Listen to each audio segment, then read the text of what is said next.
জিলহজের প্রথম 10 দিনের আমল, ইবাদত, নেকামল, ভালো কাজ, এটা আল্লাহর কাছে এত প্রিয়, অন্য কোন সময়ের আমল ইবাদত, অন্য কোন দিনের আমল ইবাদত আল্লাহর কাছে এত প্রিয় না।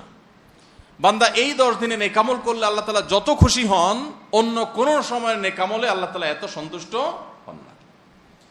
জিজ্ঞাসা করা হলো, কিলা ওয়ালাল জিহাদ ইয়া রাসূলুল্লাহ, সাহাবীরা প্রশ্ন করলেন, হে আল্লাহর রাসূল, অন্য সময় আল্লাহর রাহে যদি কেউ জিহাদে যায়, অন্য সময় যদি জিহাদে রত হয়, তাহলে সেই আমলটার মর্যাদাও কি এই দশকের সাধারণ নেকামলের চাইতে উত্তম না?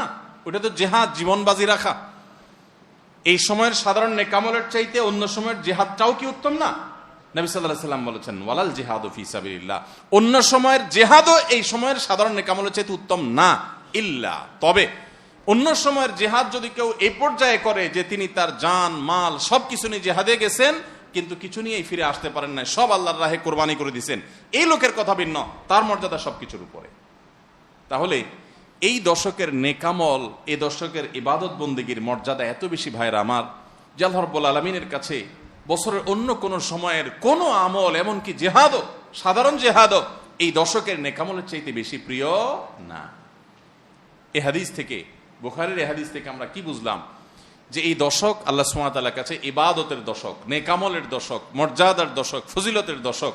আল্লাহ রাব্বুল আলামিন এই দশকের কদর করার তৌফিক আমাদের সবাইকে দান করুন। ভাইরা আমার, বিশ্ববিখ্যাত হাদিসবেত্তা হাফেজ ইবনে হাজার আসকালানী রাহমাতুল্লাহি আলাইহি জিলহজের প্রথম দশক সম্পর্কে বলেছেন, জিলহজের প্রথম দশকের এত মর্যাদা কেন বেশি ভাই? কারণ সমস্ত ইবাদাতের সমাহার এই দশকের মধ্যে আছে।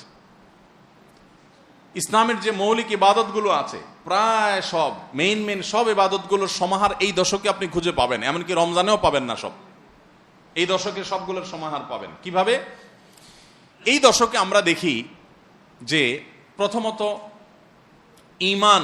ঈমান তো 12 মাসের আমল, অন্য সময়ও আছে, এই সময়ও আছে।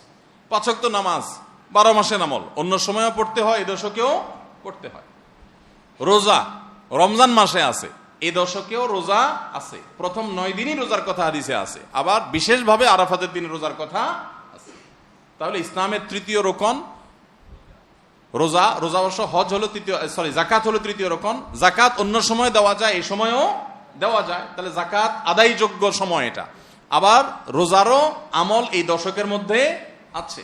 আর হজ তো হয়ই এই দশকে, হজের মূল কাজই হলো এই দশকে, ফরজ কাজগুলো সব এই দশকেই হয়ে যায়। তাহলে এই দশকে ঈমান আছে, নামাজ আছে, যাকাত আছে, রোজা আছে, হজ আছে, আবার কোরবানি আছে, আবার জিকিরের জন্য আলাদা নির্দেশ আছে, এই দিনগুলোতে বিশেষভাবে আল্লাহর জিকির করো। আছে না নাই ভাই? তাহলে আমরা কি বুঝলাম? এই দশকে সমস্ত ইবাদতের কি আছে? সমাহার আছে, সমস্ত ইবাদতের নজির আছে। এই জন্য এই দশকের মর্যাদা অনেক বেশি। আল্লাহ রাব্বুল আলামিন এই দশকের মর্যাদা এবং কদর আমাদের সবাইকে করার তৌফিক নসিব করুন। ভাইরা আমার, এই দশকের মর্যাদা নিয়ে আমরা কথা বাড়াতে চাই না, এবার আমরা করণীয়তে চলে যাই। কি করব আমরা? আমরা কোরআন এবং হাদিসের আলোকে 11টি আমলের কথা বলতে পারি। এই 11টি আমল এই দশকের জন্য খাস, স্পেশাল। নাম্বার 1 নম্বর এই দশকের আমল হলো বেশি বেশি আল্লাহর জিকির করা। কি করা? বেশি বেশি আল্লাহর জিকির করা। কারণ কোরআনে কারিমের সূরা তাওবাতে আল্লাহ রাব্বুল আলামিন এই দশককে ইঙ্গিত করে বলেছেন যে তোমরা আল্লাহ তাআলার জিকির করো ফি আইয়ামিম মাদুদাত, নির্দিষ্ট দিনসমূহে, নির্ধারিত দিনগুলোতে তোমরা আল্লাহর জিকিরে মাশগুল থাকো। এখানে আল্লাহর জিকির যে নির্দিষ্ট দিনগুলোতে রাখার কথা বলা হয়েছে, সেই আয়াতের ব্যাখ্যা আবারও তাফসীর ইবনে কাসিরে এবং ইবনে আব্বাস রাদিয়াল্লাহু তাআলা সহ আরো অন্যান্য মুফাসসিরদের থেকে বর্ণিত হয়েছে যে নির্দিষ্ট দিন বলতে জিলহজের প্রথম 10 দিনকে আল্লাহ তাআলা মিন করেছেন। এই 10 দিনই তোমরা আল্লাহর জিকিরে বেশি বেশি করে আল্লাহ তাআলার জিকির করো। তাহলে জিকির শুধু না, পরিমাণে বাড়িয়ে বাড়িয়ে বেশি বেশি পরিমাণে জিকির করতে হবে এই দশকে। আল্লাহ তাআলার স্মরণ অন্তরে হবে, মুখে আল্লাহ তাআলার জিকির চলবে, কাজের মাধ্যমে জিকিরের আমল চলবে, অন্তরের স্মরণের মাধ্যমে, মুখে জিকিরের মাধ্যমে। কোরআনের তেলাওয়াত একটা জিকির, তাসবিহগুলো একটা জিকির, তাহমিদ আল্লাহর প্রশংসা একটা জিকির, এরকম যত জিকির আছে এই দশক হলো জিকিরের দশক। সবচেয়ে বেশি জিকির চলবে, সবচেয়ে বেশি কি চলবে? জিকির চলবে। দ্বিতীয়ত যে আমলটি চলবে তা হলো যে কোনো নেক আমল। যে কোনো নেকামল। কারণ একটু আগে আমরা হাদিস শুনলাম যে নবী করিম সাল্লাল্লাহু আলাইহি ওয়াসাল্লাম বলেছেন, মা মিন আইয়ামিন আল্লাহ আমালুস সালিহু ফিহিন্না আহাব্বু ইলাল্লাহ মিন হাযিহিল আইয়াম। এই জিলহজের 10 দিনের চাইতে অন্য কোন দিনের নেকামল আল্লাহর কাছে বেশি প্রিয় না। মাস হিসাবে রমাদান সবচেয়ে সেরা, আর দিন হিসাবে খুচরা দিনগুলোর মধ্যে রমজানের বাইরে সবচেয়ে সেরা কোনটা? জিলহজের প্রথম দশক। রমজানের পরে মর্যাদার বিচারের সবচেয়ে বেশি মর্যাদাপূর্ণ দশক হলো এই দশক।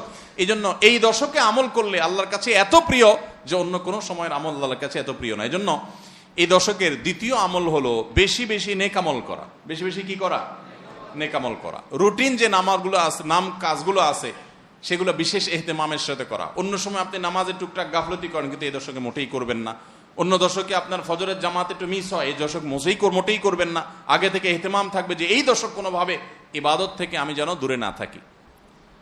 আল্লাহ তাআলা আমাদের সবাইকে আমলের তৌফিক দান করুন। তাহলে 2 নম্বর আমল হলো বেশি বেশি নেকামল করা এই দশকে। রুটিন নেকামলগুলো যেগুলো সবসময় করতে হয়, এগুলোকে বিশেষ ইহতেমামের সাথে করা, আর আরো নফল আমল বাড়িয়ে বাড়িয়ে করা। আপনি অন্য সময় কোরআন তেলাওয়াত খুব বেশি করতে পারেন না, এই দশকে কোনো অবস্থাতে ছাড়বেন না। অন্য সময় তাসবিহ তেলাওয়াত খুব বেশি হয় না, এই দশকে কোনো অবস্থায় ছাড়বেন না। অন্য সময় নামাজে খুব বেশি খুশু ধরে রাখতে পারেন না, এই দশকে চ্যালেঞ্জ থাকবে যে ধীরস্থিরতার সাথে মনোযোগের সাথে নামাজ পড়বো। এভাবে নেকামলের কসরত করতে থাকবেন আল্লাহর প্রিয় পাত্র হওয়ার পথে।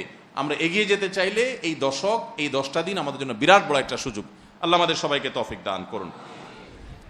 3 নম্বর, এই দশকের করণীয় হলো সকল গুনাহ থেকে অন্য সময়ের চাইতে এই সময়টাতে বেঁচে থাকার জন্য বেশি সচেষ্ট থাকা। গুনাহ তো 12 মাসই আমরা করব না, কিন্তু এই দশক গুনাহ না করার ব্যাপারে চেষ্টাটা একটু বেশি থাকবে।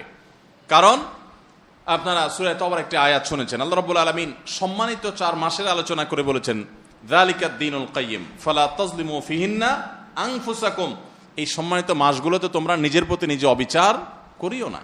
ভাইরা আমার, তার মানে যেই সময়টাতে আল্লাহর নৈকট্য লাভের সুযোগ, ওই সময়টাতে যদি কেউ পাপাচারে লিপ্ত হয়, এর চেয়ে পাপিষ্ঠ আর কে আছে?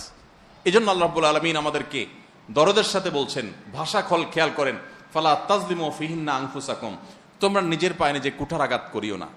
এই 10 দিন না, শুধুমাত্র এই পুরো সম্মানিত 4 মাস, সম্মানিত 4 মাসের ভিতরে টানা 3টা মাস চলছে, জিলকদ, জিলহজ, মুহররম, আরেকটা হলো রজব মাস, রমজানের আগের মাস। তাহলে সম্মানিত 4 মাসের মধ্যে এই 10টা দিন আবার বিশেষ মর্যাদাবান। অতএব এই আয়াতটা এখানে আরো বেশি ফিট হবে, অর্থাৎ পাপাচার থেকে বাঁচার জন্য আলাদা কসরত থাকবে। অন্য সময় আমি গুনাহের কাজ করলেও এই দশকে কোন অবস্থাতে আল্লাহর নাফরমানি করব না। আল্লাহ আমাদের সবাইকে বেঁচে থাকার তৌফিক দান করুন। ভাইরা আমার, তাহলে 3 নম্বর আমল আমরা পেয়ে গেলাম। 4 নম্বর আমল হলো যাদেরকে আল্লাহ তাআলা সামর্থ্য দিয়েছেন তারা হজ করবেন। এই দশক হজের আমলের মাস, আমলের দশক, এই দশকেই হজ হবে। অতএব যাদের তৌফিক দিয়েছেন আল্লাহ তাআলা, তারা কি করবেন? হজ করবেন। এটা এই দশকের আমল। এটা হলো 4 নম্বর আমল। 5 নম্বর আমল হলো যাদেরকে আল্লাহ সামর্থ্য দিয়েছেন তারা এই দশকে কোরবানি করবেন।